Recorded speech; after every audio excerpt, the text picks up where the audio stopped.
Good morning, all. Today we discuss a new topic. Today we start with the unit number 2, block 1, the globalization of communication, a global village. നമുക്കറിയാം technological ഡെവലപ്മെന്റിന്റെ ഭാഗമായി ഒരുപാട് മാറ്റങ്ങൾ വേൾഡിൽ വന്നിട്ടുണ്ട്. അപ്പോൾ ആ ഒരു ടെക്നോളജിക്കൽ ഡെവലപ്മെന്റ് ഒരുപാട് മാറ്റങ്ങൾ കമ്മ്യൂണിക്കേഷൻ ഫീൽഡിലും കൊണ്ടുവന്നിട്ടുണ്ട്. അപ്പോൾ ഈ ഒരു യൂണിറ്റ് നോക്കുന്നത് അത്തരത്തില് ഗ്ലോബലൈസേഷനും അതുപോലെ തന്നെ ടെക്നോളജിക്കൽ ഡെവലപ്മെന്റും എന്തൊക്കെ മാറ്റങ്ങളാണ് കമ്മ്യൂണിക്കേഷൻ ഫീൽഡിൽ കൊണ്ടുവന്നിട്ടുള്ളത് എന്നാണ് ഡിസ്കസ് ചെയ്യുന്നത്. അപ്പൊ unit number 2 discusses the following topics. First one, what is A global village. Second one, the story of human communication. Story means history ആണ് ഇവിടെ ഉദ്ദേശിക്കുന്നത്. Then the communication and social change. The fourth one, language and new technology. ഇത്രയും ടോപ്പിക്കുകളാണ് ഈ ഒരു unit number 2 കാര്യമായിട്ട് discuss ചെയ്തത്. The first topic നമുക്ക് നോക്കാം. What is global village?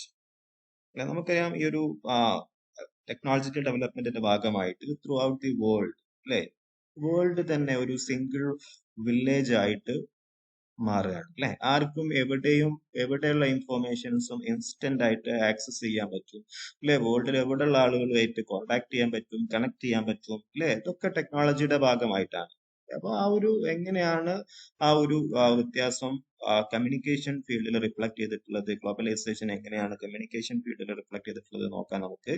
The term a global village is coined by Marshall McLuhan. He was 21st century teacher, communication theorist and philosopher. അപ്പൊ ഈ ഒരു ടേം കോയിൻ ചെയ്തിട്ടുള്ളത് മാർഷൽ മക്ലാൻ. അദ്ദേഹം 20th century ടീച്ചർ ആയിരുന്നു, കമ്മ്യൂണിക്കേഷൻ തിയറിസ്റ്റ് ആണ് and philosopher. Globalisation is an integration of the whole world into a single space or a village അല്ലെ. അപ്പൊ ഒരു ഗ്ലോബലൈസേഷൻ എന്ന് പറയുന്നത് ഇന്റഗ്രേറ്റ് ചെയ്യാൻ അല്ലെ, കണക്ട് ചെയ്യാൻ എന്തിനെ, ഓൾ വേൾഡിനെ into a single space or village. Globalisation is a wide world where the communication explosion takes place. ഇപ്പൊ നമ്മൾ വേൾഡ് എടുക്കുകയാണെങ്കിൽ അവിടെയൊക്കെ കമ്മ്യൂണിക്കേഷൻ എക്സ്പ്ലോഷൻ ആണ് നടക്കുന്നത് അല്ലെ. എവിടെ നോക്കിയാലും ആളുകൾ ഇൻസ്റ്റന്റ് ആയിട്ട് കമ്മ്യൂണിക്കേഷൻ പോസിബിൾ ആണ്. സഡൻ ഇപ്പൊ ടെക്നോളജി വന്നതോട് കൂടിയിട്ട് ഡിഫറെന്റ് മീഡിയ അല്ലെ, പ്ലാറ്റ്ഫോമുകൾ ഉണ്ട് അല്ലെ. അപ്പോ അത് സോഷ്യൽ മീഡിയാസ് ആണെങ്കിലും അല്ലാത്ത മാസ് മീഡിയാസ് ആണെങ്കിലും പ്രിന്റ് മീഡിയ, ഏത് മീഡിയാസ് നമ്മൾ എടുത്തു കഴിഞ്ഞാലും ഒരു ഇൻസ്റ്റന്റ് ആയിട്ടുള്ള കമ്മ്യൂണിക്കേഷൻ അല്ലെ, ഒരു എക്സ്പ്ലോഷൻ ആണ് കമ്മ്യൂണിക്കേഷൻ. ഇൻസ്റ്റന്റ് ആയിട്ടുള്ള ഒരു മാസ് ആയിട്ടുള്ള ഒരു കമ്മ്യൂണിക്കേഷൻ ആണ് നടന്നുകൊണ്ടിരിക്കുന്നത് അല്ലെ. പിന്നെ there is an instant flow of information between any 2 points on the globe അല്ലെ. അപ്പൊ യൂറോപ്പ് ആണെങ്കിലും ഏഷ്യ ആണെങ്കിലും അല്ലെ, ഏത് കോണ്ടിനെന്റ് ആണെങ്കിലും സബ് കോണ്ടിനെന്റ്സുകളാണ് ഒക്കെ എന്ത് ചെയ്യാൻ പറ്റും, ഇൻസ്റ്റന്റ് ആയിട്ട് നമുക്ക് ഇവിടെ നിന്നും എന്ത് ചെയ്യാൻ പറ്റും. ഏഷ്യ എന്നാണെങ്കിൽ യൂറോപ്പിൽ ഏഷ്യയിലും ഒക്കെ എന്ത് ചെയ്യാൻ പറ്റും, നമുക്ക് ഇൻസ്റ്റന്റ് ആയിട്ട് കമ്മ്യൂണിക്കേറ്റ് ചെയ്യാൻ പറ്റും അല്ലെ. ഇൻഫോർമേഷനെ എന്ത് ചെയ്യാൻ പറ്റും, ട്രാൻസ്ഫർ ചെയ്യാൻ പറ്റും, എക്സ്ചേഞ്ച് ചെയ്യാൻ പറ്റും അല്ലെ. Any event or programme from one part of the world can be experienced or seen from any other part of the world in real time. ഇപ്പൊ നമുക്ക് പ്രോഗ്രാം ആവട്ടെ, ഗെയിംസ് ആവട്ടെ അല്ലെ, ഏത് ഗെയിംസ് ആവട്ടെ, ക്രിക്കറ്റ് ആവട്ടെ, ഫുട്ബോൾ ആവട്ടെ, അതൊക്കെ നമുക്ക് ഇന്ത്യയിൽ നിന്നുകൊണ്ട് എക്സ്പീരിയൻസ് ചെയ്യാൻ പറ്റും, വേൾഡിന്റെ ഏത് ഭാഗത്തും നടക്കുന്നതാണ് അല്ലെ. അപ്പം ഇതൊരു ഗ്ലോബൽ വില്ലേജ് അല്ലെ, ഒരു സിംഗിൾ സ്പേസ് ആയിട്ട് ആളുകൾക്ക് ഫീൽ ചെയ്യാൻ അല്ലെ, ഡിസ്റ്റൻസിനെ അല്ലെ, റീജിയണൽ ഡിഫറൻസസിനെ ഒക്കെ കവർ ചെയ്യാൻ, അല്ലെങ്കിൽ ആ ഒരു ബാരിയേഴ്സിനെ, റെസ്ട്രിക്ഷൻസിനെ, വിലക്കുകളൊക്കെ എന്ത് ചെയ്യാണ്, ഓവർകം ചെയ്യാണ്. എന്തിലൂടെ, ന്യൂ ടെക്നോളജി ഏത് ഫീൽഡിൽ വന്നിട്ടുള്ള, കമ്മ്യൂണിക്കേഷനിൽ വന്നിട്ടുള്ള ടെക്നോളജീസ് ഇത്തരം ബാരിയേഴ്സിനൊക്കെ ഓവർകം ചെയ്യാൻ പറ്റും.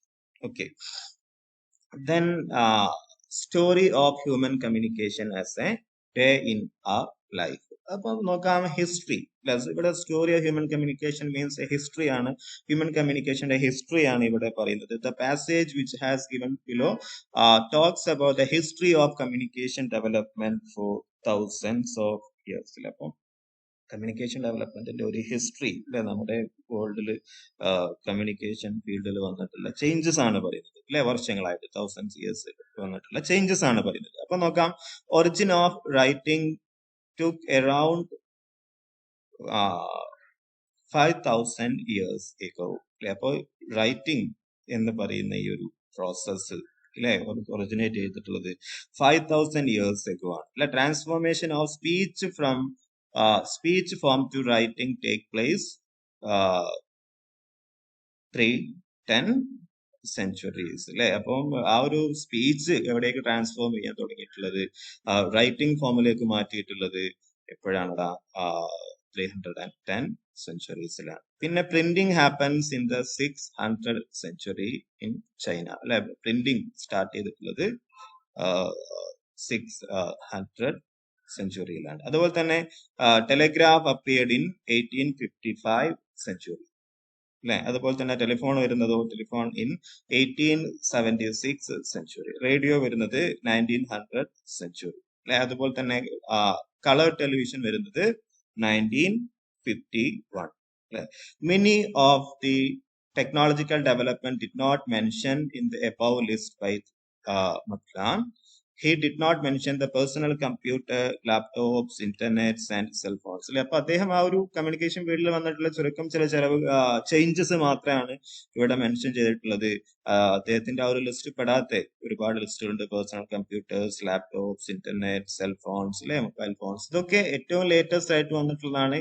നിങ്ങളെ ടെക്സ്റ്റിൽ പ്രിസ്ക്രൈബ് ചെയ്തിട്ടുള്ള അദ്ദേഹത്തിന്റെ ലിസ്റ്റിൽ ഇത്രയും ഏരിയാസ് ആണ്, ഇത്രയും ചേഞ്ചസ് ആണ്, ഡെവലപ്മെന്റുകളാണ് വന്നിട്ടുള്ളത്. ഓക്കെ, അപ്പം പിന്നെ ഇന്ന് നമ്മൾ ഡിസ്കസ് ചെയ്തിട്ടുണ്ടായിരുന്ന ടോപ്പിക്കുകൾ ഇത്രയാണ്. What is A global village, അതുപോലെ തന്നെ history of human communication as a day in ആ ലൈഫ് അല്ലെ. ഒന്നുമില്ല, ഹിസ്റ്ററി ഓഫ് ഹ്യൂമൻ കമ്മ്യൂണിക്കേഷനിൽ വന്നിട്ടുള്ള ചേഞ്ചസ് ആണ്, ടെക്നോളജിക്കൽ ചേഞ്ചസ് ആണ് നമ്മളിന്ന് ഡിസ്കസ് ചെയ്തിട്ടുള്ളത്. Okay, today we can stop here. Okay, by.